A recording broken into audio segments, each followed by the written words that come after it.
भारतीय पुलिस सेवा का सबसे बड़ा नाम जिनको माना जा सकता है हमारे समाज के माननीय प्रकाश सिंह जी से निवेदन करूंगा कि वो अपने संबोधन से हम सब लोगों को लाभान्वित करें।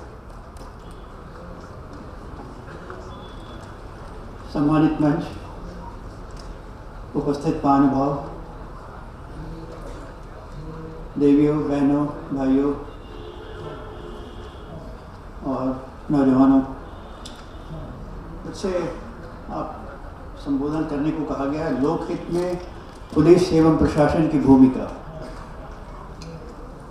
तो पहले मेरे दिमाग में ये उठा कि हम लोग पुलिस और प्रशासन आज की तारीख में लोकहित में कितना काम कर रहे हैं। पहले तो यही सवाल है। आज हालत में ख़ास तौर से अगर आईएएस और आईपीएस की बात करूं तो जिसे स्टील फ्रेम कहा जाता था, स्टील फ्रेम ऑफ एडमिनिस्ट्रेशन, वो तो प्लास्टिक फ्रेम हो गया है। पुलिस अधिकारियों से जब मैं बात करता हूँ कि सुप्रीम कोर्ट ने ये निर्देश दिए हैं, आपको ये संस्थागत सुरक्षा प्रदान की गई है, फिर उसके साथ ये भी मुझे कहना पड़ता है कि सुप्रीम कोर्ट आपको संस्थागत सुरक्षा तो दे सकती है, इंस्टीट्यूशनल प्रोटेक्शन, पर आपको स्पाइन नहीं दे सकती। रीढ़ की हड्डी आपको अपनी देखनी पड़ेगी, उसे मजबूत करना पड़ेगा। और अगर उसे नहीं मजबूत करिएगा तो विभाग में, पुलिस में हो या आईएएस में, आईपीएस में कहीं भी सुधार होने की गुंजाइश नहीं है। आज प्रशासनिक सेवाओं से, आईएएस हो, आईपीएस हो और ऑल इंडिया सर्विसेज हो या स्टेट लेवल सर्विसेज हो, उससे जनता जनार्दन का मोह भंग हो रहा है। क्यों मोह भंग हो रहा है? क्योंकि वो लोकहित में काम ही नहीं कर रहे हैं। और अगर कर रहे हैं तो उनका प्रतिशत कितना होगा ये तो कल्पना की बात है, या कोई स्टडी हो तो मालूम चले, पर मेरे ख्याल में 25% से ज़्यादा नहीं है। ये बड़े दुख की बात है। और इसका एक, अगर आप प्रमाण चाहते हैं तो आप सिविल सर्विसेज में जो सिलेक्शन होता है उन अधिकारियों का ये देखिए कि उनकी फर्स्ट चॉइस किस सर्विस के लिए है। आप देखेंगे उस फर्स्ट सर्विस को एनालाइज करिए, वो ज़्यादातर ऐसी है जिसमें कि कुछ संभावनाएं हैं। काहे की संभावनाएं हैं वो शायद कहने की ज़रूरत नहीं है। दाहिने बाएं करने की संभावना मैक्सिमम जहाँ हो उसको फर्स्ट चॉइस देते हैं, और जिसमें सूखा विभाग है उसको सबसे नीचे की चॉइस मिलती है। आर्मी में भी यही हो गया है। आप देखिए कम्बैटेंट यूनिट्स के लिए कम लोग जाएंगे, ऐसे यूनिट्स को देखेंगे जहाँ भाई काम कम हो और ठीक है, जरा आराम से ज़िंदगी निकल जाए, और अगर कुछ गुंजाइश हो तो और अच्छा है। ये हमारी संस्कृति में बन गया है। तो हमें तो पहले अपने आप को ठीक करना पड़ेगा। और ठीक कहाँ से होगा? परिवार से ठीक होगा, स्कूल कॉलेज से ठीक होगा, परिवार से। माताएं वहाँ यहाँ बहुत से मौजूद हैं। मैं कहूँगा कि माता और पिता में थोड़ा सा डिवीजन ऑफ लेबर कर लीजिए कि आपको क्या करना है। माताओं से मैं कहूँगा आप बच्चों को अच्छे संस्कार दीजिए। आज मतलब संस्कारों की तो कोई पूछ ही नहीं है। संस्कार से अभी कल परसों मैं कौन बने करोड़पति देख रहा था, तो किसी सवाल पूछा गया, शंकर जी की तस्वीर थी और ऊपर से गंगा अवतरण हो रहा है, तो उससे पूछा गया ऊपर कौन सी देवी है, तो नहीं बता पाया। उसको यहाँ तक नहीं मालूम है कि गंगा जी को शंकर भगवान ने जब वो स्वर्ग से उतरी थी तो अपनी जटा में उनको संभाला था, उसको इतना भी नहीं मालूम था। तो ये तो संस्कारों की बात है। बहुत से घर ऐसे हैं, हमारे मोहल्ले में ही किसी का देहांत हो गया, उनके पिता का, तो अंकल आपके पास गीता है? अरे आप, तुम्हारे पास घर में गीता तक नहीं है, कहाँ से संस्कार बनाओगे तुम? मैं तो 10-12 गीता हमेशा स्पेयर में रखता हूँ ऐसे लोगों को देने के लिए। तो संस्कारों का निर्माण जो परिवार में होना चाहिए वो नहीं हो रहा है।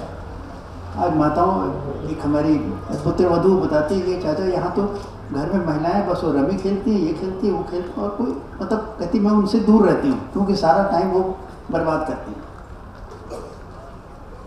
तो हमारे जो संस्कार जिनके लिए हम हमेशा गर्व करते हैं कि हमारी सबसे 5000 पुरानी संस्कृति है, और हमेशा कहा गया है कि मतलब जितना ज्ञान भारत में उपजा है किसी बाहरी देश में नहीं उपजा है, पर वो ज्ञान अब जा कहाँ रहा है?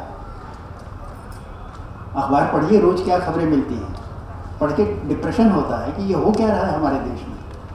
रोज़ कहीं ना कहीं दुष्कर्म फलाना ठिकाना, और बच्चा बच्ची के साथ कर रहा है, भतीजा चचा भतीजी के साथ है, तो कुछ भी हो रहा है। तो हमारे संस्कार, हमारे मूल्य कहाँ जा रहे हैं, उसको पहले ठीक करिए। और हम सबका इसमें कर्तव्य बनता है, परिवार का, माता का, बहन, माता का, पिता का, हमें उसे ठीक करें। माता संस्कार देखें, और पिता से मैं कहूँगा बच्चों को शिक्षा दीजिए। आज राजपूत समाज, हम अपने आप को देखिए, बहुत लोगों से मैंने कहा कि हम अभी भी आगे बढ़ रहे हैं। सच्चाई यह है कि आज राजपूत समाज, ये मैंने देखा है, अन्य वर्गों से धीरे धीरे अन्य वर्ग बढ़ते जा रहे हैं। आप जहाँ थे वहीं के हैं।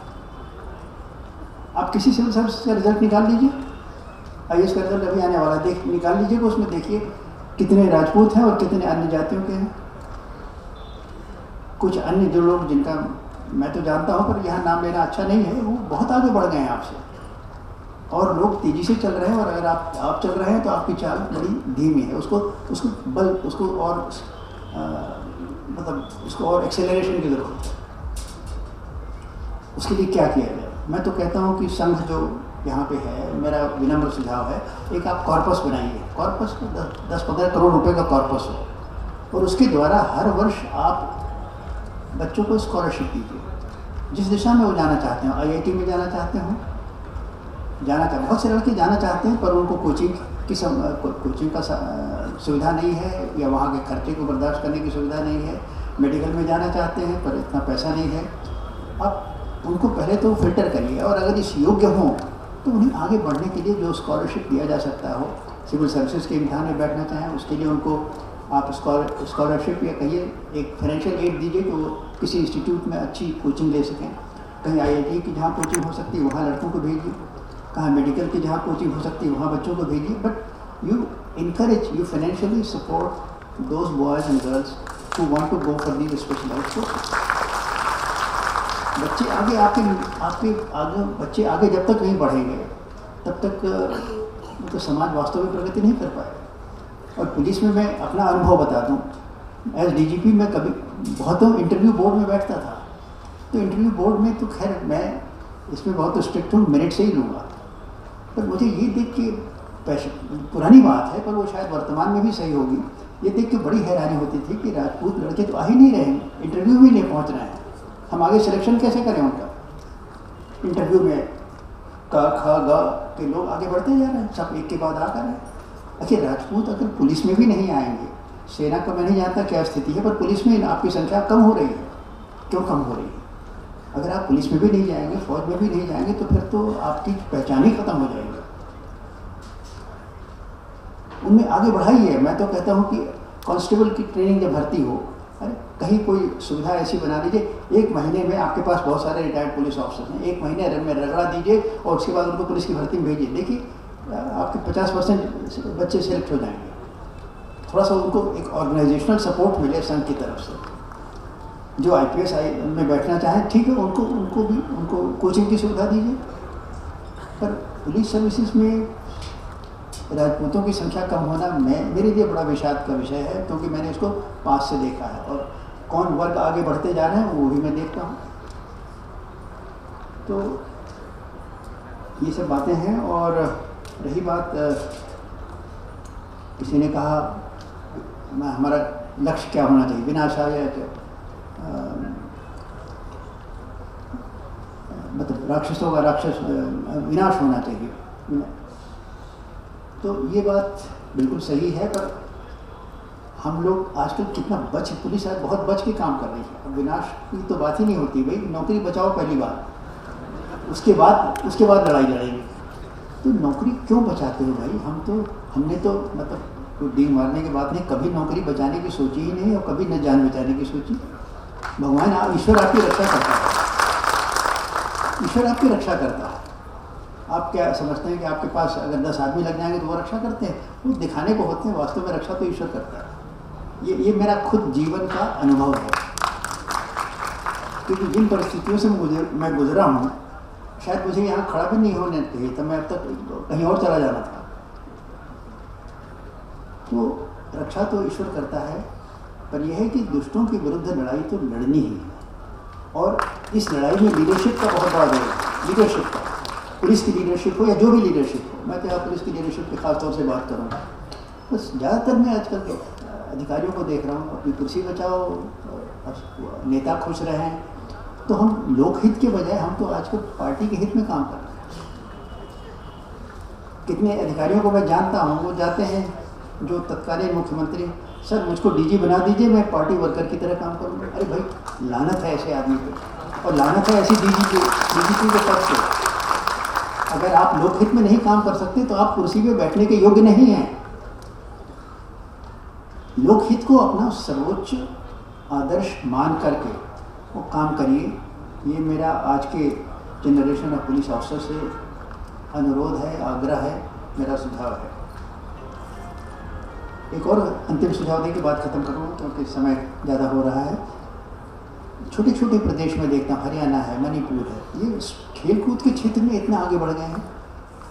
अब बॉक्सिंग देखिए, वेट लिफ्टिंग देखिए तो मणिपुर का नाम आता है, कुश्ती देखिए, शूटिंग देखिए तो उधर हरियाणा का नाम आता है। राजस्थान का नाम किसी क्षेत्र में क्यों नहीं आ रहा? अरे आपके पास क्या नस्ल घटिया तो है नहीं, नस्ल तो बहुत ही अच्छी है, पर यह है कि उस नस्ल को आपने ट्रेनिंग नहीं दिया, आगे बढ़ने के लिए जो उत्साहवर्धन होना चाहिए था वो नहीं हुआ। मैं कहता हूँ इसको भी सिस्टमेटिक तरीके से लीजिए। हरियाणा के गांव में कुछ गांव ऐसे हो गए जो स्पेशलाइज कर रहे हैं, बस वो पहलवान पैदा कर रहे हैं, कोई सब शूटर्स पैदा कर रहे हैं। और मणिपुर छोटा सा प्रदेश है, पिद्दी सा प्रदेश है, उसमें भी खाली मणिपुर वैली के लोग स्पेशलाइज कर रहे हैं। उसका जो चारों तरफ तो पहाड़ से घिरा हुआ है, वैली तो छोटी सी है, पर वो लड़के देखिए क्या गजब की बॉक्सिंग लड़ रहे हैं, क्या गजब की वेट लिफ्टिंग कर रहे हैं। तो कबड्डी है, कुश्ती है, आर्चरी है, फेंसिंग है, ये सब तो आपके खून में है, आपके जीन्स में है। ये आगे बढ़ाइए इसको, इसकी एक ट्रेनिंग, इस तरह के कैप्सूल्स बनाइए जिसमें लोग आएँ और इसमें भाग लें। और मतलब अच्छा, बहुत लोगों ने, मैं जानता हूँ अन्य प्रदेशों में इसको प्रोफेशन बना लिया। हमें IAS IPS नहीं बनना, हम इसी में लाखों कमा लेंगे, और कमा रहे हैं। और जो लड़के बाहर से अच्छा करके आते हैं वो ऐसे भी डायरेक्ट DPSP हो जा रहे हैं, नौकरी भी मिल जा रही है, और मतलब अंतर्राष्ट्रीय मंच पे नाम अलग मिल रहा है। तो ये खेल कूद को बढ़ावा दीजिए, और ऐसे क्षेत्र जो मैंने कहा जो स्किल आपके जीन्स में है, घुड़सवारी होनी चाहिए, तीरंदाजी होनी चाहिए, तलवार चलाना होता है, ये सब आइटम्स हैं ओलंपिक्स में, क्यों नहीं आप इसमें एक्सेल कर रहे हैं? इस तरफ भी ध्यान दीजिए। बातें बहुत सी हैं, पर मेरे ख्याल में आज इतना पर्याप्त है क्योंकि समय काफ़ी हो रहा है। धन्यवाद। और आपने जो मुझे यहाँ आने का मौका दिया उसके लिए मैं